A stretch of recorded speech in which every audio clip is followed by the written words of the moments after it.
Let me ask you something. When was the last time you actually thought about your trash can?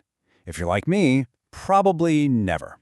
But what if I told you that this humble household item is at the very center of a technological revolution and, believe it or not, a multi-billion-dollar industry?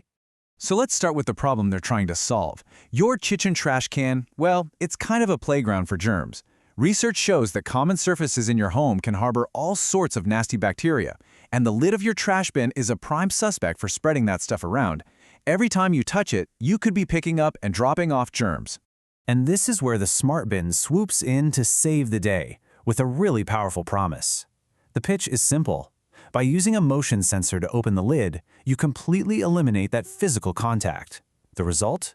A safer, more hygienic home. It's sold as the ultimate modern kitchen upgrade. And that one single, very compelling promise of a cleaner, safer home has turned a simple household chore into a massive, and I mean massive, business opportunity. Just how massive are we talking? Well, according to a recent market analysis, the global smart trash bin market was valued at $3.2 billion in 2025. That is billion with a B, for a trash can that opens by itself. And it is not slowing down. Not at all. The market is projected to grow at an annual rate of over 12%. Now, to put that into perspective for you, that growth rate is way higher than the broader consumer electronics industry. And that incredible growth is expected to just keep on climbing. By 2034, the market is forecast to hit an unbelievable $8.9 billion. So this isn't some niche gadget for tech lovers. This is a full-blown global phenomenon. So what is going on here? What's fueling this absolute explosion? Why are millions of people all of a sudden deciding they need to upgrade the one thing in their house that's literally designed to hold garbage? Well, the market report points to four main reasons. First, you've got the huge rise of the smart home. If your lights and your speakers are smart, why not your trash can? Second, a big one, a lasting post-pandemic demand for anything and everything touchless. Third, there are huge investments being made in smart city infrastructure. And finally, it's just getting cheaper to make them because the cost of all those little sensors and tech components is dropping. But out of all those reasons, the single biggest driver, by a huge margin, is hygiene. A consumer survey found that a staggering 71% of people who bought one said the touchless operation was their main reason. Convenience and how it looked, they were way, way behind. This is a market that's almost entirely built on the promise of cleanliness.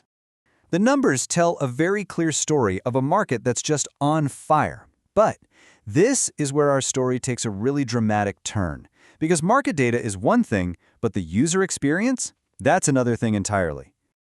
And this really is the central question, isn't it?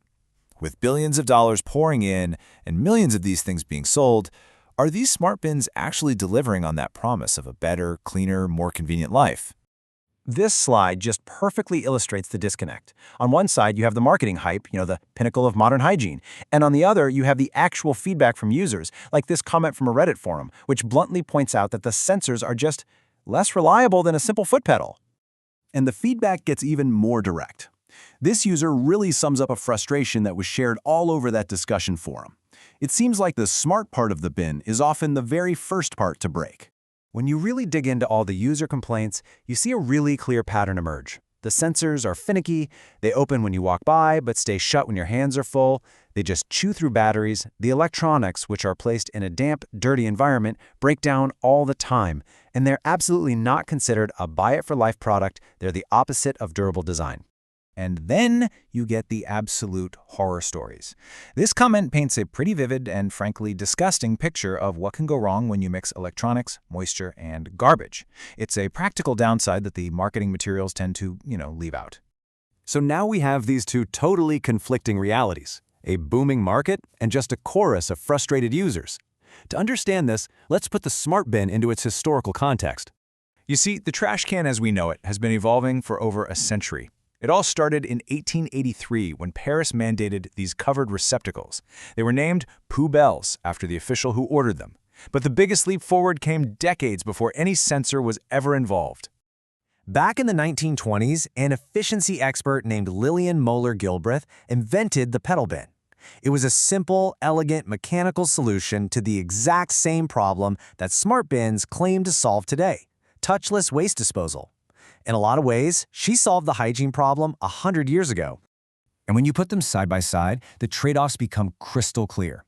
The pedal bin is simple, it's reliable, and it needs no power. The smart bin introduces complex electronics, new ways for it to fail, and a constant need for batteries or an outlet. They both offer a touchless experience, but they get there in fundamentally different ways.